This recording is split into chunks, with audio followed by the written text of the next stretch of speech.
ఎక్కడెక్కడో ఏయో అద్భుతాలు ఉన్నాయని చెప్పి దేశం ప్రపంచం అంతా తిరుగుతూ ఉంటాం. కానీ మన రాష్ట్రంలోనే ప్రపంచ స్థాయి అద్భుతాలు ఎన్నో ఉన్నాయి. వాటిలో ఒకటి యాగంటిలోని ఆకాశదీపం. యాగంటి ఆలయం వెనుక భాగంలో పంచభూత శిఖరాలు అనే 5 ఉంటాయి. ఈ 5 శిఖరాలు కూడా మీరు వీడియోలో చూస్తున్నట్టు చేతి వేళ్ల వలె సన్నగా పొడవుగా భూమిలోంచి ఉద్భవించినట్లుగా మనకు కనిపిస్తాయి. ఈ పంచభూత శిఖరాలను జాగ్రత్తగా చూడండి.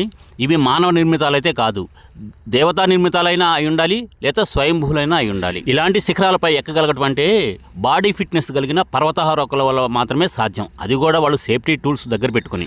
కానీ పప్పు నెయ్యి కూరగాయలు తింటూ రోజు స్వామివారి పూజ చేసుకుంటూ బాడీ ఫిట్నెస్ లేకుండా కాస్తంత బొజ్జ, కొద్ది దూరం నడిసే ఆయాసం, అలాంటి పూజారి స్వాములు వందలాది సంవత్సరాల నుంచి తరతరాలుగా తమ వారసత్వంగా ఈ 5 శిఖరాల్లో పెద్ద శిఖరమైన అగ్ని శిఖరంపై ఎక్కి సేఫ్టీ టూల్స్ ఏమి లేకపోగా చేతిలో ఒక సంచి, దాంట్లో నూనె, ఒత్తులు, అగ్గి పెట్టా. అది వీపుకు తగిలించుకునే హ్యాండ్ బ్యాగ్ కాదు, వైరు సంచి చేతిలో, నడుము గోచి. అసలు ఇలాంటి అద్భుతం, అలాంటి స్వామి ఆ పైకెక్కి ఆ ఆకాశ దీపాన్ని వెలిగిస్తుంటే అసలు చూడాలండి. ఆ పూజారి స్వామి కుర్రవాడ అంటే అది కూడా కాదు, పెద్ద వయసు అండి. ఇలాంటి అద్భుతాలు చూడటానికి 2 కళ్ళు చాలవండి. ప్రపంచంలో ఎక్కడా కనిపించవు, ఒక్క మన రాష్ట్రంలోనే ఇలాంటివన్నీ. కార్తీక మాసంలో 30 రోజుల్లో ప్రతిరోజు వెలిగిస్తారండి. నేను ఆఖరి సోమవారం ఈ వీడియో తీశాను. ఈ ఆకాశ దీపం వెలిగించిన 24 గంటల సేపు కొండెక్కదు. ఎందుకంటే ఎలాంటి వర్షమైనా కానీ ఏదైనా కానీ ఇక్కడ ఈ దీపం దగ్గరికి వచ్చరికి ఆ పంచభూత శిఖరాలు వీటి మీద ఏ ప్రభావం